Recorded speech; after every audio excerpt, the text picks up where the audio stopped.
Question number 2 से लेके 8 तक यही काम करना है। मैं आपको ओवरव्यू बताती जाऊंगी। सिंप्लीफिकेशन मैंने एक एक स्टेप की हुई है। आप देखिए सेकंड क्वेश्चन में लिखोगे फंक्शन की वैल्यू क्या थी, एफ ऑफ जेड ये दिया हुआ था। जेड की जगह x plus iota y put करोगे, जेड का कॉन्जुगेट चाहिए, कॉन्जुगेट निकाल ली है, सारी वैल्यूज आपने इसके अंदर पुट कर दी हैं। जब बच्चों आपने सारी वैल्यूज पुट कर देनी है, जो जेड है ये एक्स कॉमा वाई में चेंज हो जाएगा। जब आप इसको सोल्व करोगे देखें एक्स एक्स से कट गया है, ये आयोटा वाई से कट गया है, तो ये 2 आयोटा वाई ओवर 2x आया। कैंसिल होने के बाद यहाँ से फंक्शन की value iota y over x आ गई है। रियल पार्ट देखें अब यहाँ पे योटा के साथ सारा पार्ट आ रहा है, यानी रियल पार्ट का आंसर 0 है। इमेजिनरी पार्ट का आंसर वाई ओवर एक्स है, और रियल को बताया था मैंने यू से डिनोट करते हैं, इमेजिनरी को वी से करते हैं।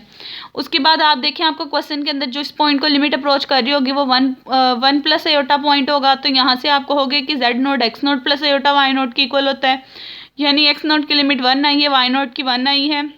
रियल पार्ट पे लिमिट अप्लाई करोगे एक्स को 1 ये 1 1 को अप्रोच करेगा। अब देखिए रियल पार्ट जो आपने यहाँ से निकाला था, रियल पार्ट आपके पास 0 था, तो जब आप 0 पे लिमिट अप्लाई करोगे 0 ही आ जाएगी। उसके बाद इमेजिनरी पार्ट पे लिमिट अप्लाई करोगे, लिमिट एक्स वाई 1, जो इमेजिनरी पार्ट का आंसर था वो वाई ओवर एक्स आया था वो लिखोगे, लिमिट इसके अंदर पुट करोगे, इमेजिनरी पार्ट की लिमिट 1 आ जाएगी। तो एट द एंड बता दोगे जो लिमिट होती है वो real part plus aorta imaginary part की इक्वल होती है। तो यहाँ से आपका आंसर आ जाएगा एयोटा।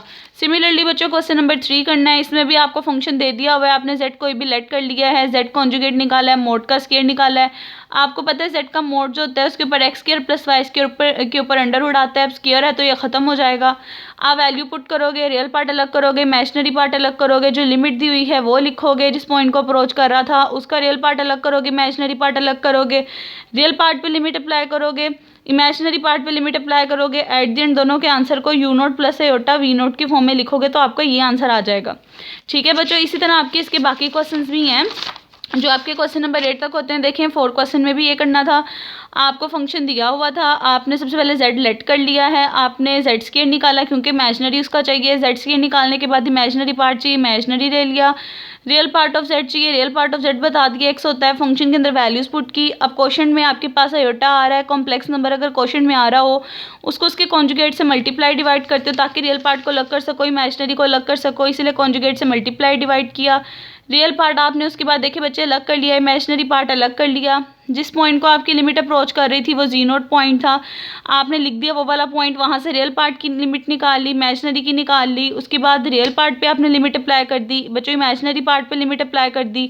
आपकी लिमिट क्या निकली थी 0,3 निकली थी, तो ये एक्स वाई लिख दिया, 0,3 को अप्रोच करता है। तो करने के बाद जब आप एट द एंड देखोगे दोनों का आंसर 0 था, तो 0 प्लस एयोटा 0 0 ही आता है। सिमिलरली बच्चों क्वेश्चन नंबर 5 है। क्वेश्चन नंबर 5 में भी यही काम करना था। आपको फंक्शन दे दिया हुआ है, आपने z की जगह उसकी वैल्यू पुट करनी है। इससे रिलेटेड पहले भी करवा चुकी हुई हूँ मैं आपको। एक्सपोनेंशियल में दोनों पावर्स को अलग करोगे, ई की पावर आयोटा वाला इस पे आइलर आइडेंटिटी से इसे ओपन कर दोगे, रियल इसको अंदर मल्टीप्लाई कर दोगे, रियल पार्ट अलग कर लोगे, इमेजिनरी पार्ट अलग कर लोगे। जिस पॉइंट को लिमिट अप्रोच कर रही है वो जेड नोट पॉइंट होगा, वहाँ से एक्स नोट और वाई नोट की लिमिट निकालोगे। आप रियल पार्ट पे अलग से लिमिट अप्लाई करोगे, इमेजिनरी पार्ट पे अलग से लिमिट अप्लाई करोगे, और उसके बाद बता दोगे कि U naught plus iota V naught का आंसर आपके पास -1 आता है। इसी से रिलेटेड बच्चों क्वेश्चन नंबर 6, 7, 8 है, बिल्कुल सेम इसी स्टेप पे होने हैं। PDF में मैंने सोल्यूशन सेंड कर दिए, ये आप खुद करोगे।